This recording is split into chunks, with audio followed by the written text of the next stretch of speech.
Paramatmane Namaha. Yatharth Geeta. Srimad Bhagavad Gita.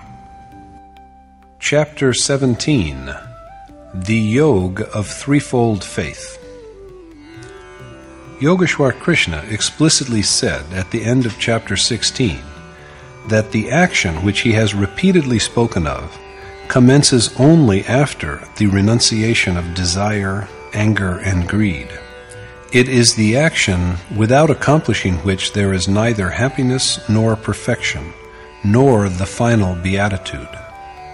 Scripture is therefore the authority to fall back upon whenever we are faced by the dilemma of that which is worthy of being done and that which is unworthy, of that which we should do and that which we should not.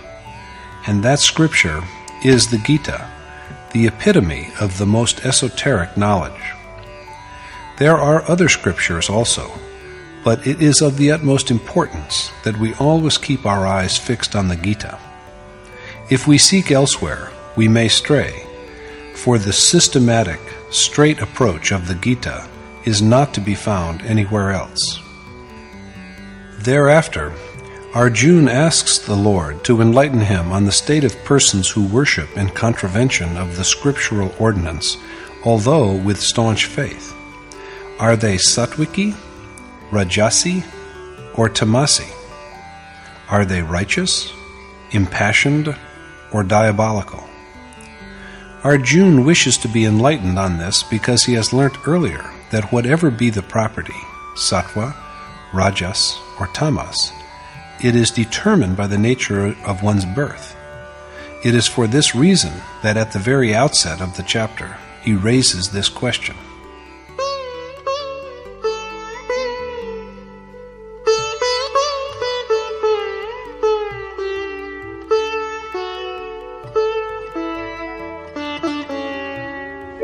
Ye shastra vidhimutsrijya yajante shraddhayanvitaah tesham nishtha ka Krishna sattva-maho rajastamah.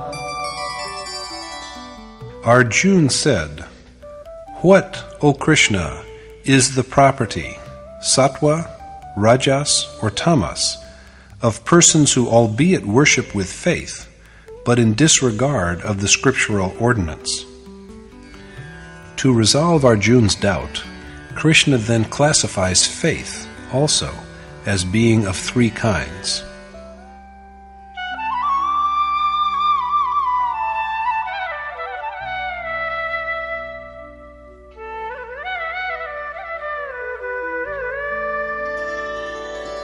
Trividha bhavati shraddha dehinam sa svabhavaja sattviki rajasi chaiva tamasi chetitam shrinu. The Lord said, "Listen to me on how the faith arising from people's innate nature also is of three kinds: virtuous, impassioned, and blind." In chapter 2, the Yogeshwar Krishna told Arjuna that the prescribed action in yoga, in both the way of selfless action and the way of knowledge, is the same. The mind, which is earnestly and firmly given to selfless action, is aimed in a single direction. The minds of ignorant persons are, on the contrary, endlessly divided, because of which they invent countless different ways. Their minds are riddled with innumerable dissensions, and they not only devise various rites and ceremonies, but also flaunt them in flowery and alluring words. Unfortunately, they who pay heed to these alluring words are also deluded, as a result of which they fail to do that which is worthwhile and just. The same is reiterated here in a different way when Krishna points out that the faith of persons who worship in transgression of the scriptural injunction is of three kinds. The current of faith flowing in the human heart is either good or fervent or insensible.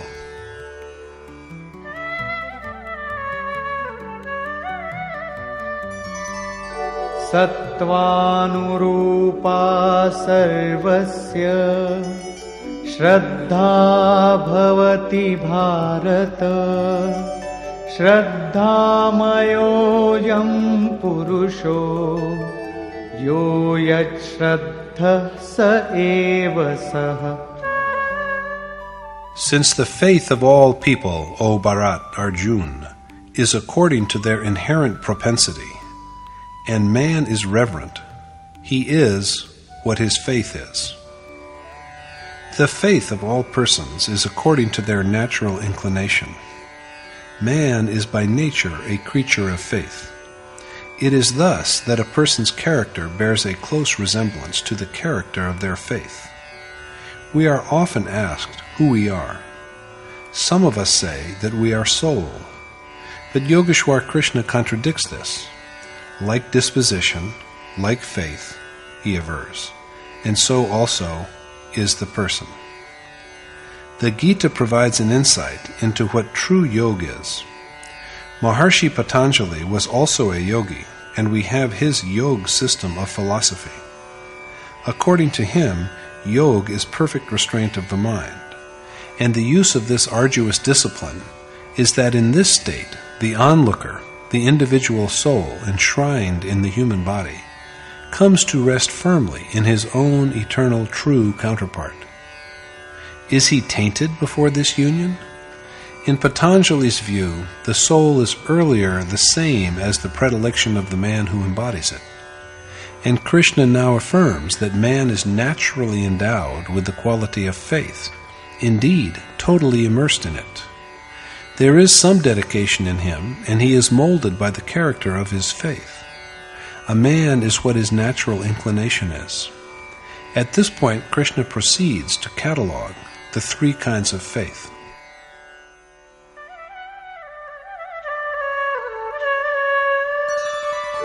Yajante sattvika devan Yaksharakshansi rajasaha Pretan bhutagananschammye Yajante tamasa janah.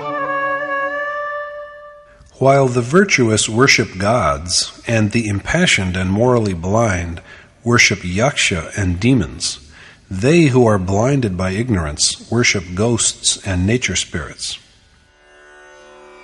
We all labor tirelessly to worship what our hearts are inclined to and what we revere.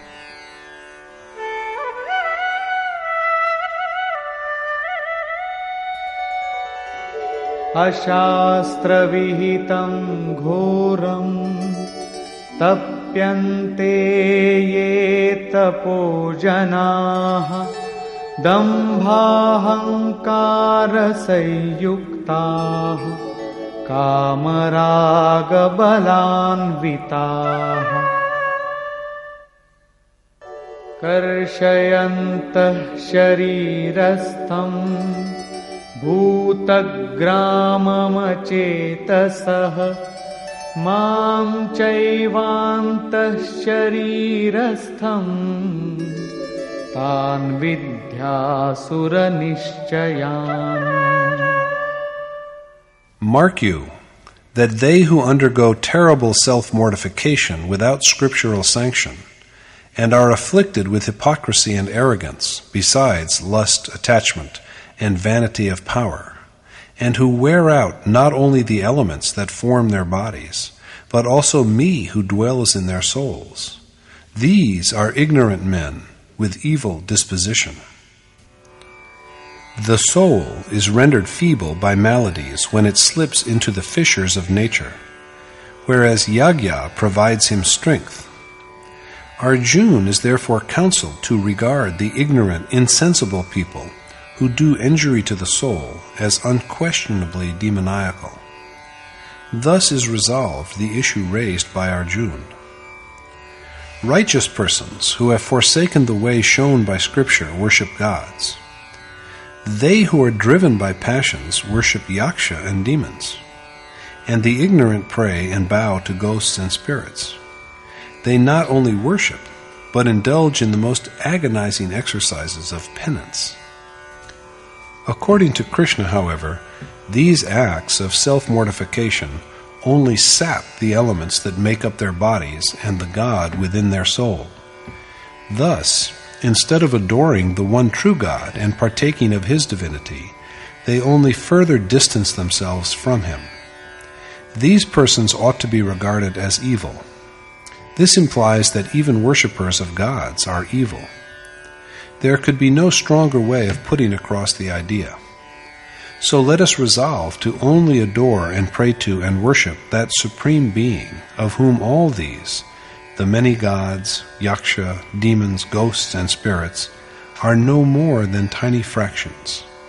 This has been repeatedly emphasized by Krishna.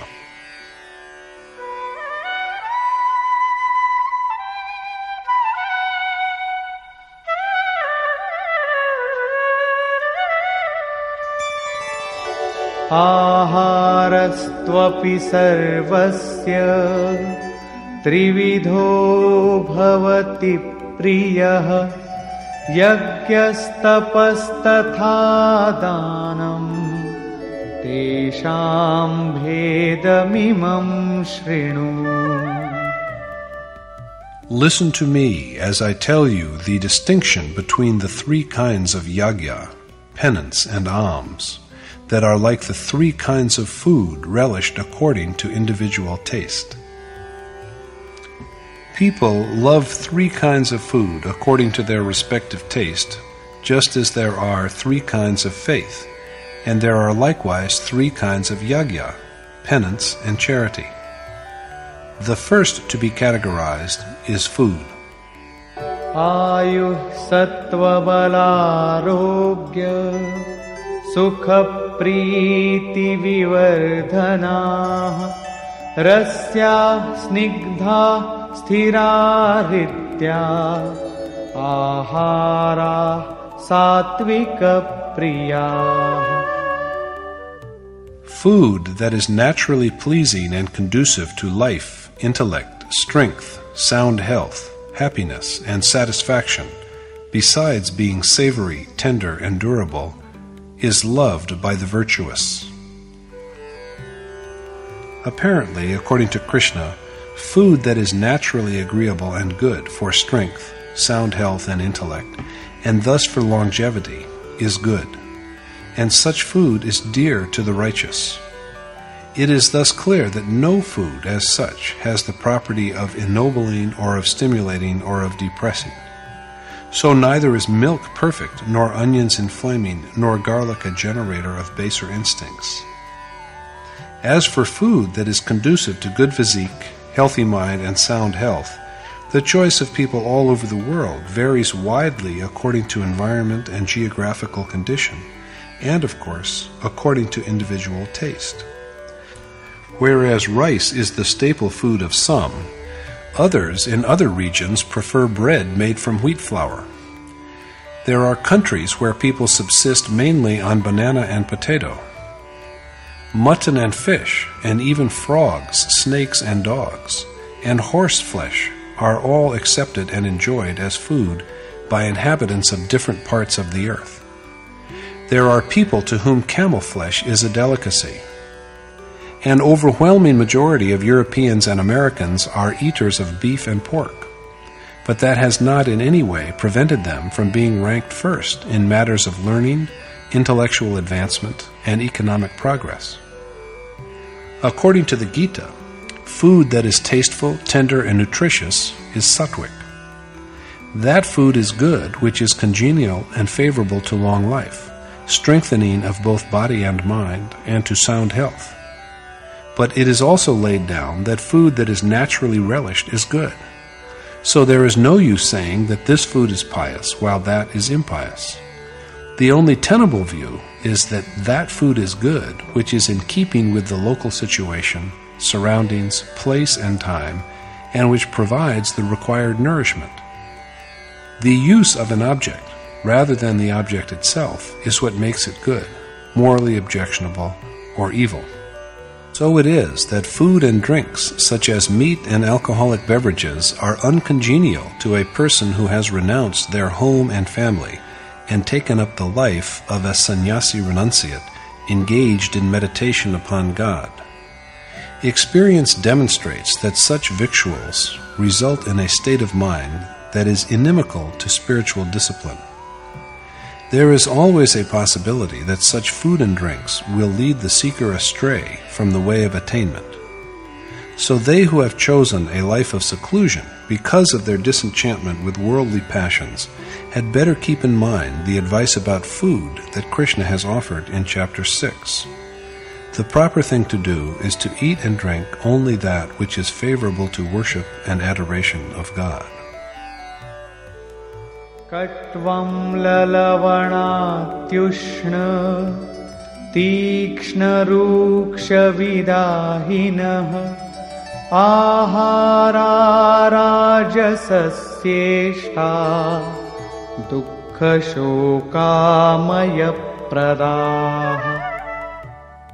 Bitter, sour, salty, too hot, pungent, rough, and acidic food that gives rise to sorrow, worries, and illness is preferred by the passionate. And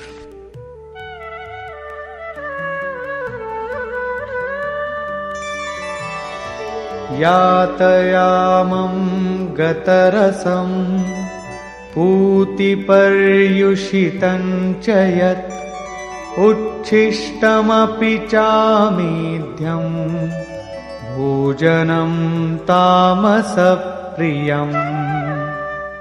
Food that is half-cooked, unsavory, odorous, stale, left over, and defiled is liked by persons with a dull sensibility. The discussion of food is now closed, and that of the next subject, namely yagya, is taken up.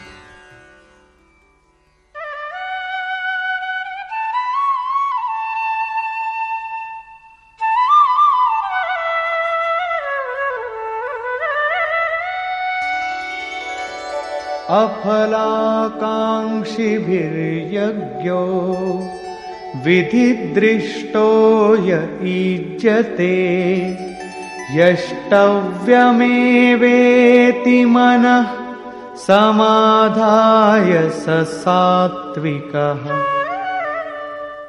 Yagya that has scriptural sanction, and the performance of which is an obligation, is fitting and auspicious when it is practiced by persons with intent minds who aspire to no reward. The Gita approves of such yagya. It was in Chapter 3 that Krishna first named yagya.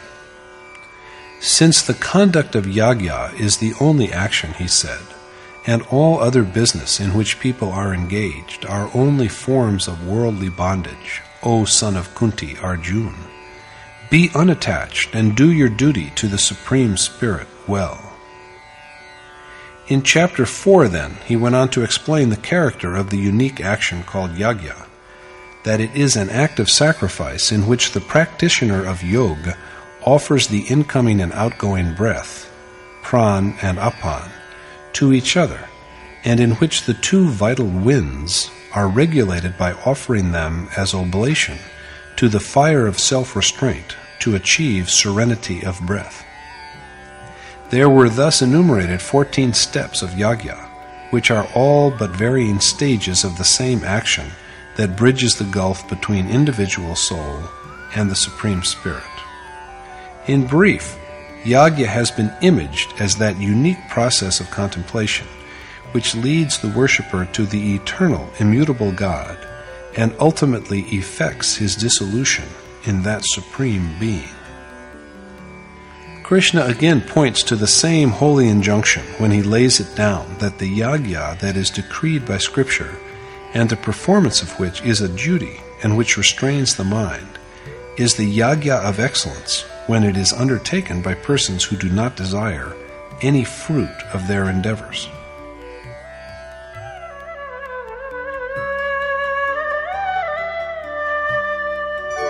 अभिसन्धाय तु फलम् दम्भार्थमपि चैव यत् ईज्जते भरतश्रेष्ठ तं यज्ञं विद्धि राजसम्. And, O the unequaled among Bharat, Arjun, be it known to you that the yagya which is embarked upon for mere ostentation, or even with a view to some reward, is contaminated by passion and moral blindness. The one who sets about thus is versed in the precept of yagya, but he is in fact unrighteous and obsessed because he performs yagya either to flaunt his virtue and win admiration, or with the design of securing some profit. Krishna then points out the features of the most inferior kind of yagya.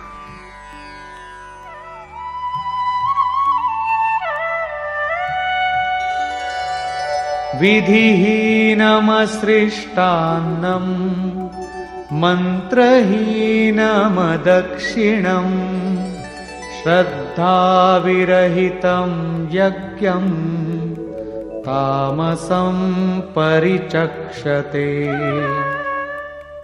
Devoid of scriptural sanction and powerless to invoke the Supreme Spirit, as well as to restrain the mind, the yagya that is engaged in without a sense of total sacrifice and faith is said to be demoniacal.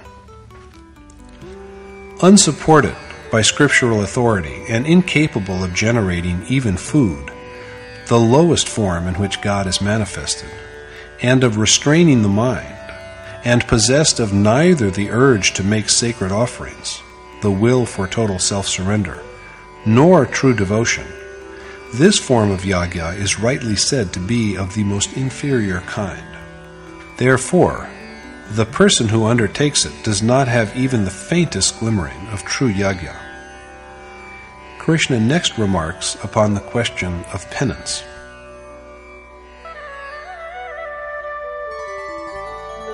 Devadvija Guru Pragya Pujanam Shauchamarjavam Brahmacharya Mahimsa Cha Shariram Tapa Uchyate. Adoration of God, the twice-born, the teacher-preceptor, and of the learned, along with having the qualities of innocence, uprightness, chastity, and disinclination to violence, are said to be penance of the body. The body ever strays towards its desires, so chastening it to make it abide by the predisposition of the soul is physical penance.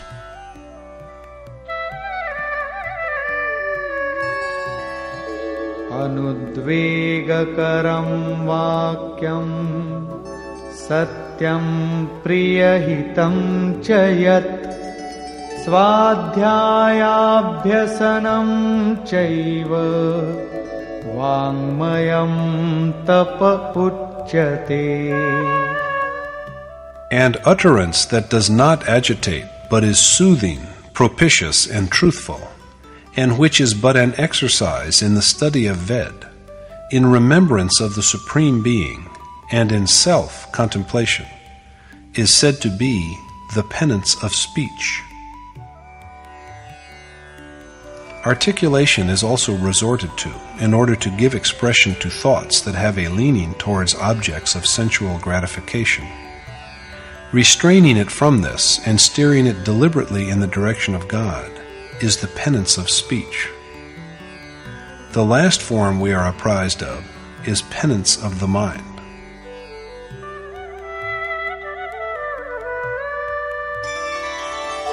Manah prasada saumyatvam maunamatma vinigraha bhava samshuddhirityetat tapo manasamuchyate.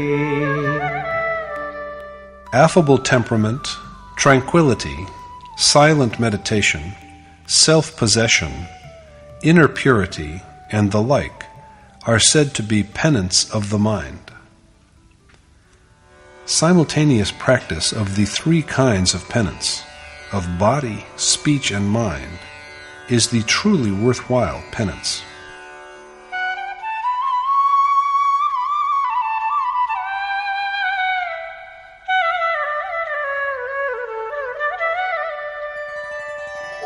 श्रद्धया परया तप्तं तपस्तत्त्रिविधं नरैः अफलाकाङ्क्षिभिर्युक्तैः सात्विकं परिचक्षते. The threefold types of penance, undergone with utmost faith by selfless persons who do not desire any fruit thereof, is said to be truly righteous. The other kind of self-mortification is that which is indulged in by people of passion.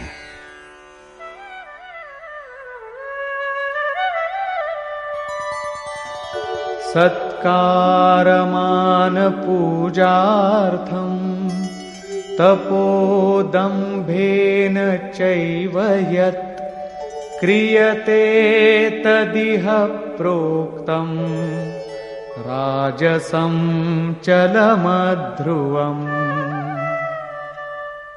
And if undergone with the purpose of gaining homage, honor, and adoration, or for mere display, penance is unsteady and ephemeral, and is said to have the property of rajas.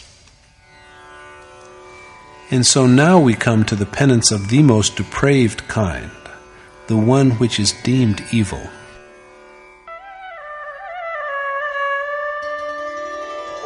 मूढग्राहेणात्मनो यत् पीडया क्रियते तपः परस्योत्साधनार्थं वा तत्तामसमुदाहृतम्.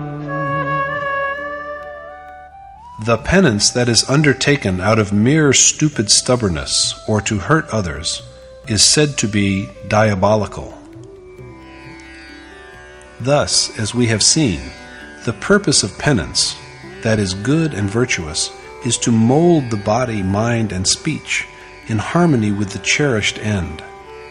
The mode of impulsive penance is similar, but it is taken up with the vainglorious desire for worldly honor. Sometimes even exceptional souls who have renounced the world fall prey to this infirmity. The third kind of penance, that which is called demoniacal, is not only done wrongfully, but also with the malicious intention of causing harm to others. Krishna next takes up the question of alms.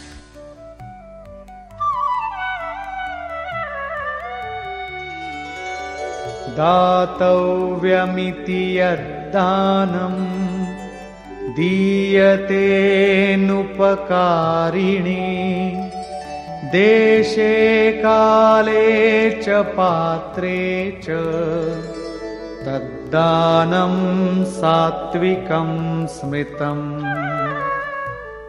And the alms that are given to the right person at the right place and time, and in the spirit that charity is a bounden duty, done without any expectation, are said to be good. However, charity that is grievous because it is done under coercion, or with expectation of some favor or reward, is of the impassioned kind.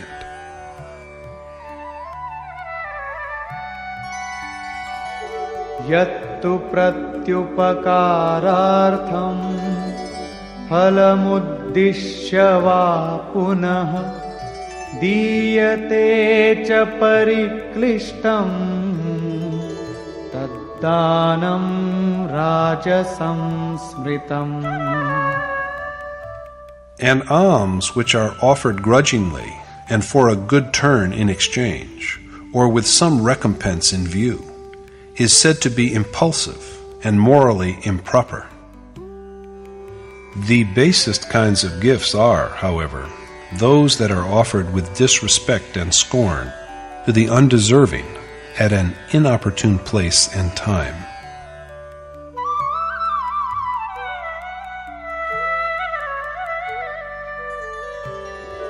Adeshakale yaddanam apatrebhyascha diyate asatkritam avagyatam tattamasamudaritam.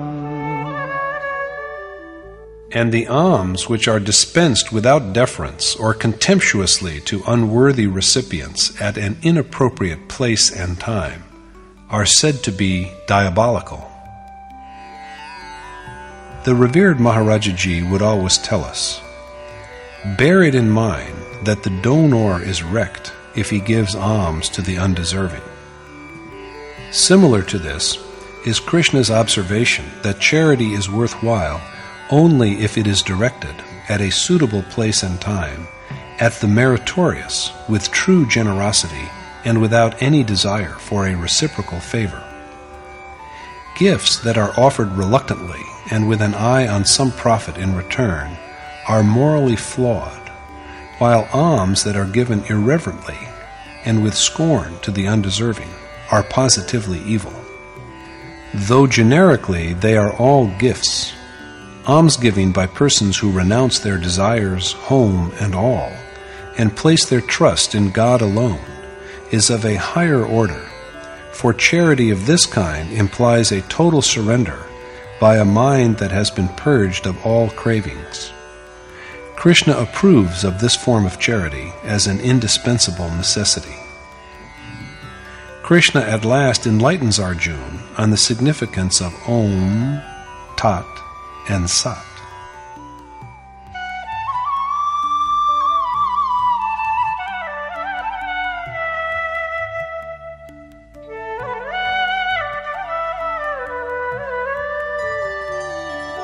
Om Tat Saditi Nirdesho Brahmana Trividha Smritah Brahmanastena Vedascha Yagyascha Vihitah Pura.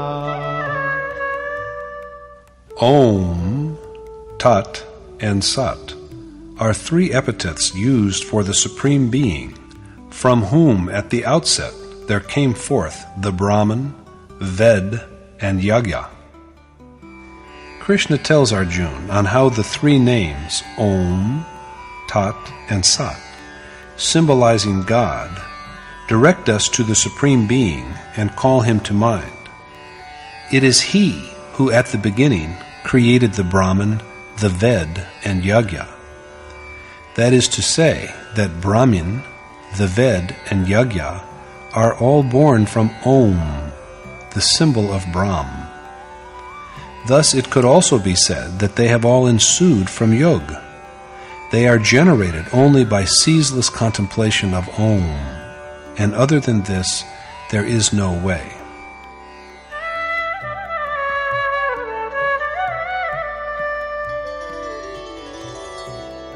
Tasmado mityudaritya yagyadana tapah kriyah pravartante vidhanokta satatam brahmavadinam. It is hence that the deeds of yagya, charity, and penance, as ordained by Scripture, are always initiated by the devotees of Ved with a resonant utterance of the syllable Om. It is owing to this that performance of the ordained worship, benevolence, and penance by persons who concern themselves with God ever commences with an articulation of the sacred Om, for this utterance reminds one of that Supreme Being. Krishna then elaborates the meaning and use of Tat.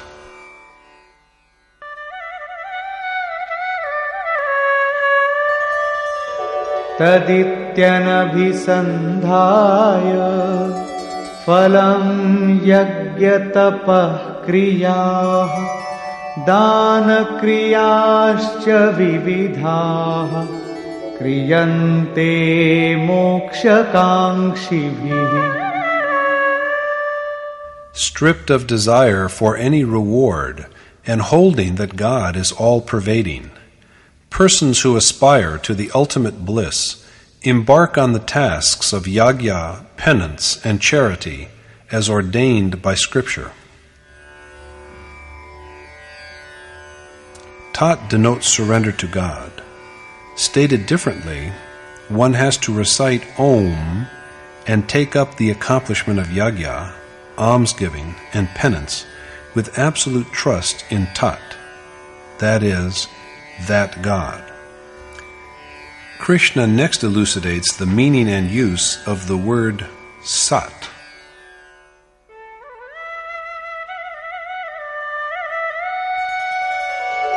Sadbhave sadhubhave cha sadityetat prayujyate prashaste karmani tatha sachabdah parthayujyate. Sat is employed to express the ideas of truth and excellence. And, O Parth Arjun, the word is also used to denote a propitious act. At the beginning of the Gita, Arjun held forth that family traditions alone were permanent and real. That provoked Krishna to ask him how he had become a victim of such a deluded notion. That which is real is never absent at any time, and it cannot be annihilated, whereas that which is unreal has no existence at any time, and it cannot be otherwise. Now what is that which never has a being? Krishna affirmed while resolving these questions that the self alone is real, and also that the bodies of all living beings are perishable. The self is eternal, imperceptible, permanent, and immortal. This is the paramount truth.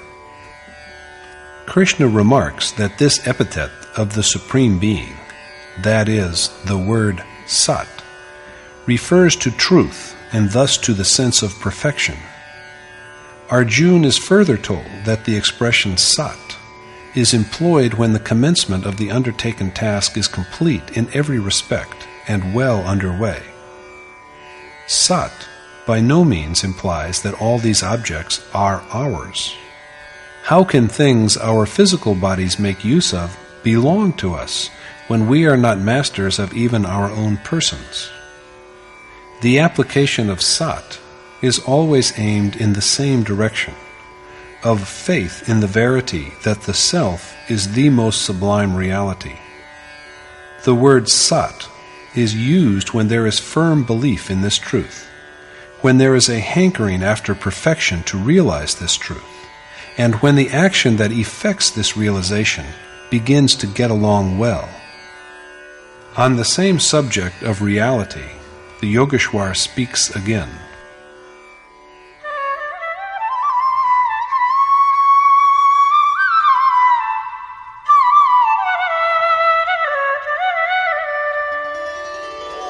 Yagye tapasi dane cha sthiti saditi chochyate karma chaiva tadarthiyam sadityevabhidhiyate. And it is said that the condition inherent in yagya, penance, and charity, as well as the endeavor to attain to God, is also real. Only action that is entered upon for the attainment of God is real, and yagya, almsgiving, and atonement are but complements to this undertaking. Finally, Krishna affirms decisively that faith is an essential requisite of all these undertakings.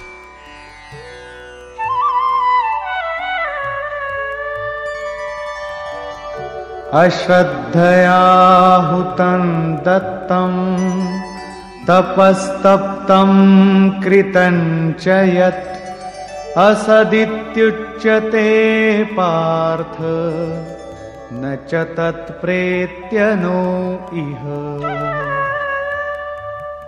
Therefore, O Parth Arjun, is it said that devoid of faith, the oblation and alms that are offered, and the penance that is suffered, as well as all other similar ventures, are all false, for they can do us good neither in this world nor in the next. All that is done without genuine trust and reverence, whether sacrifice or charity or self-mortification by way of contrition, is unreal. This is said, for such deeds are beneficial neither in this life nor after death. Faith combined with self-surrender is therefore a crucial necessity. Conclusion. Reverent service to a teacher-preceptor who has all the virtues that can provide access to the Supreme God, and sincere contrition that observes the principles of non-injury, continence, and purity, constitute penance of the body. Speaking that which is true, agreeable, and benign is the penance of speech. Bringing the mind to bear upon the required action, and holding it in a state of silent meditation on the cherished goal alone, and nothing else, is penance of the mind.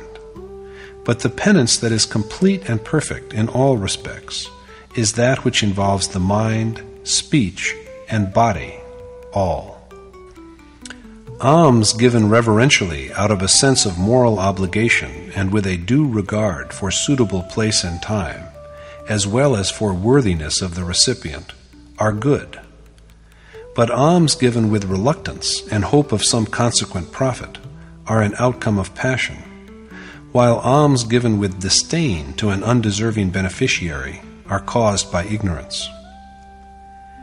Identifying the character of Om, Tat, and Sat, Krishna says that these names awaken memories of God. Om is intoned at the initiation of penance, charity, and yajna that are in keeping with the way prescribed by Scripture. And the sacred sound stays with the seeker until the consummation of his enterprise. Tat signifies the yonder God. The ordained action can be accomplished only with a sense of total resignation. And the word Sat manifests itself only when the venture has gotten well underway. Worship of God alone is reality. Sat is put to use when the devotee is convinced of the truth and possessed by a craving for perfection. Sat is relevant also to the final conclusion of the action, comprising yajna, charity, and penance, that is capable of taking one to God. The deeds that provide access to God are doubtlessly real, but along with all these, faith is a prime necessity.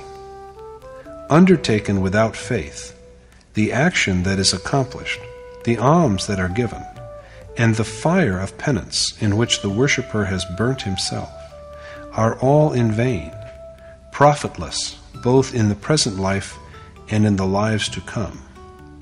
Faith is thus imperative.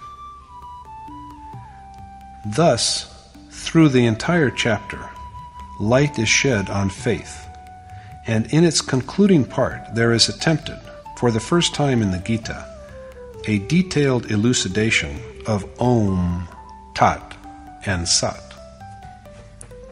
Thus concludes the 17th chapter in the Upanishad of Srimad Bhagavad Gita on the knowledge of the Supreme Spirit, the science of Yoga, and the dialogue between Krishna and Arjuna, entitled Om Tat Sat ShraddhaTrayVibhagaYoga, or the Yoga of Threefold Faith.